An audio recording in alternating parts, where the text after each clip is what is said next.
Yung belt, tingnan nyo naman kung gaano kaganda yung andar ng belt. Basta labas siya dito. So, ibobomba natin. First time ko mag-CVT cleaning ng Sporty. Sa daming putik, pwede na magtanim. DIY na paglilinis. Tara, alamin natin. Today's ngayong araw mga tol, samahan nyo ako. Maglilinis tayo ng panggilid ni Kobe. Ito muna lagayin natin ng tools. Nasira na kasi yung blue nating toolbox mga tol. Ano pa nga ba? Bubuksan agad natin yung gate. Dahil masikip dito sa loob, ay sa kasada na naman tayo gagawa. Alam nyo naman, wala tayong parking na maganda. Ito na ngayon si Kobe, the Sporty natin. Bago yung CNC side mirror from TRC. Bago yung headlight. Bago yung smiley mga tol. Syempre yung kahan natin, pinagawa rin natin ng candy violet. Pero yung mags natin na RB8 na dating dilaw, pinagawa natin glossy white, powder coat yan mga tol. Sa gulong mga tol, harap likod, sa harap 70-80 by 14. Tapos sa likod, 80 by 80 by 14. Chipa tire yan mga tol. Lapag nyo na rin yung mga Sporty nyo mga tol kung ano itsura. Tingnan natin kung anong ikukulay natin sa upuan. Kasi hindi pa tayo nakakabili ng upuan eh. Bago magsimula mga tol, kumuha muna tayo ng karton. Ilatag na rin natin to para di madumihan. Ng buhangin yung tools natin. Nakakairita kasi pag nilagyan ng buhangin. Itong mga tools ko mga tol, dahan-dahan kong pinag-ipunan. Mahirap at nakakahiya kasi pag lagi tayo nangihiram. Sa ngayon, konti pa lang tong tools ko. At alam ko darating yung araw na makakompleto ko rin to. Sa CVT cleaning ng Sporty, first time natin gawin to mga tol. Disclaimer lang sa manonood na hindi talaga ako magaling sa motor. Kaya naman, pwede kayo mag-comment at turuan ako. Ginagawa ka lang din to para sumubok. Sabay nito, ay para matuto na rin. Tinanggal ko muna itong cover. Tapos, sinilip na rin agad natin yung mga dumi. Silver Allen bolts nga pala yung mga nakakabit dito. Mahirap lang dito sa Sporty yung bandang loob. Dahil may dalawang bolts na dudukutin pa. Tinanggal ko na paikot lahat ng bolts. Sa crankcase cover ng Sporty, may sikretong bolts sa gitna. Sa totoo lang, ako rin hindi ko agad to nakita. Pagkatapos matanggal, pinukpok ko na agad bandang likuran. Tapos tanggal ng crankcase cover. Problema naman ay yung tapakan ng angkas. Nakaharang at di makalabas yung crankcase cover natin mga tol. Kaya naman, binaklas ko na lang din agad yung dulo ng mga fairings. Sabay sungkit ng dalawang didosing tornilyo.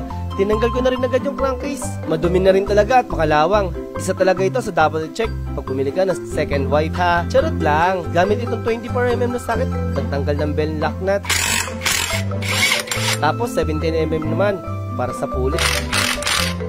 Sunod, hugutin natin tong drive face na may kasamang crown din. Sa tansya ko ay maganda pa ito at wala namang tama. Sinunod ko na tong V-belt natin at sa tingin ko ay orig.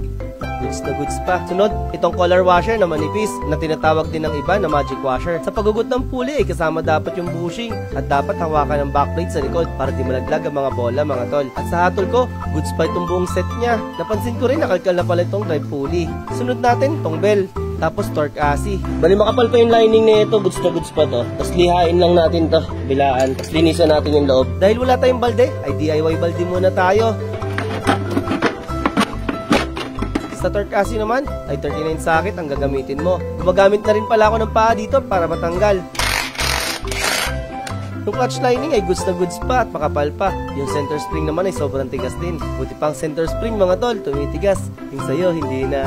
Charot lang. Ito na ang pinakamalaking problema. Ayaw matanggal ang takip na to. Hanggang ngayon, hindi ko pa rin talaga alam kung anong tawag dito. Pinukpok ko na rin at sinikwat ng screw. Pero ayaw pa rin talaga. Sobrang kapit pa rin niya. Buti pa to kung makapit. Siya, hindi. Hindi ko na pinilit at lilinisan ko na lang ito. Baka kasi ma-deform pa at masira pa natin. Kaya na lang, binabad ko muna sa degreaser itong mga parts. Sabay spray at babad na rin natin itong gilid. Ano pa nga ba't? Ang bilis mag-react ng chemical na to. Sinunod na rin pala natin itong crankcase cover natin mga tol. After mababad ay pinanggigilang ko talagang kuskusin isa-isa itong mga parts. Maganda rin talaga mga tol yung brand to. Tingnan nyo, maging chemical reaction niya dun sa bakal. Okay mga tol depende pa rin sa inyo kung maniniwala kayo o hindi. Pero yung ginamit ko, hindi ko siya pinopromote. Sinasabi ko lang na maganda siya ayon sa na-experience ko. So wala rin bayad sa akin yung brand na to. Sa tingin ko lang na dapat i-shoutout to kasi maganda rin talaga siya. So shoutout dito, Team Red Speed. Di pa ako nakontento at kinalas ko na rin itong clutch AC.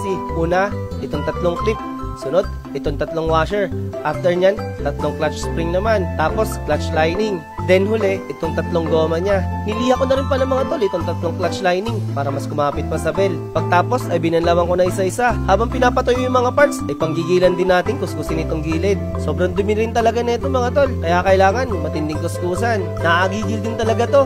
Kapal ng putik mga tol. Pwede ka na magtanim ng kamote dito. Bali mga tol, pag nagkakabit nga pala ako ng panggilid, pag pinabalik ko na, inuuna ko lagi yung drive pulley. Set, nilalagay ko na yung 6 na bulitas. 1, 2, 3, 4, 5, 6. Tapos ito yung sunod backplate. Tapos 3 slider. Lagay lang natin ng paganyan. 1, 2, 3. Tapos kabit mo na agad. Salpak mo na.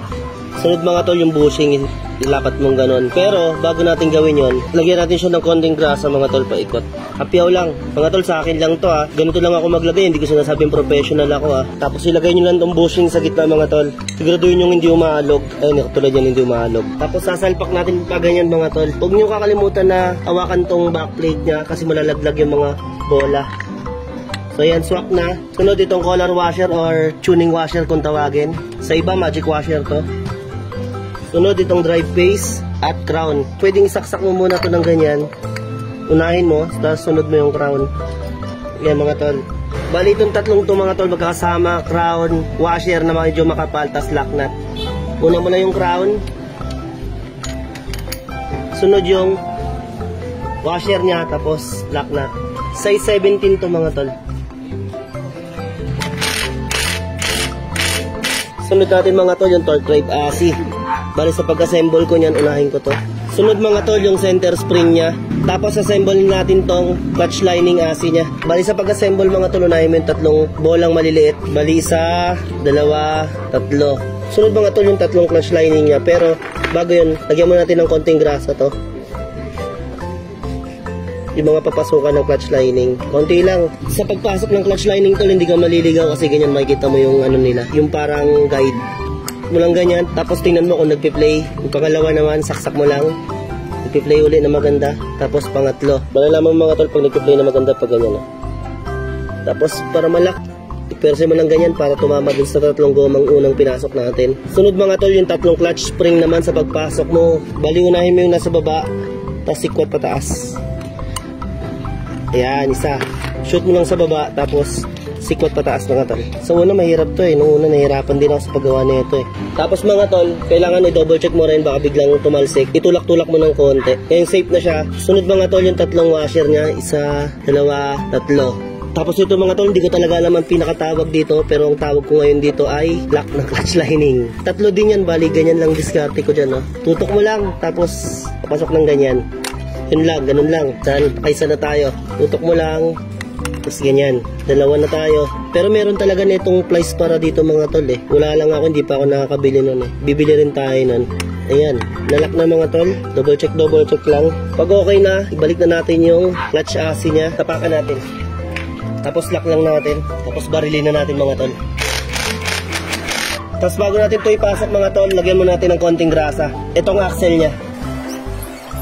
Tapos itong loob din mga tol, saktuhan lang. Pag okay na mga tol, salpak na natin. Tapos paikutin natin, pakiramdaman kung may gewang or parang may sumasayad. Wala naman. At ayun, nakalimutan ko yung belt.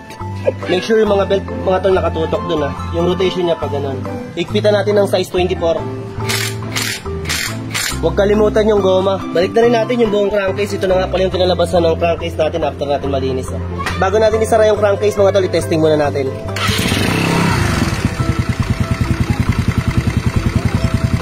So yun na yung after natin magawa mga tol, yung linis, yung kalahawa nga lang, di natin natanggal.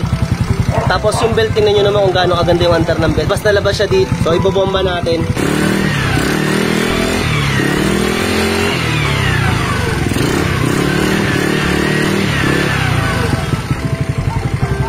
So yun yung takbo pag pinipiga at saka hindi pinipiga.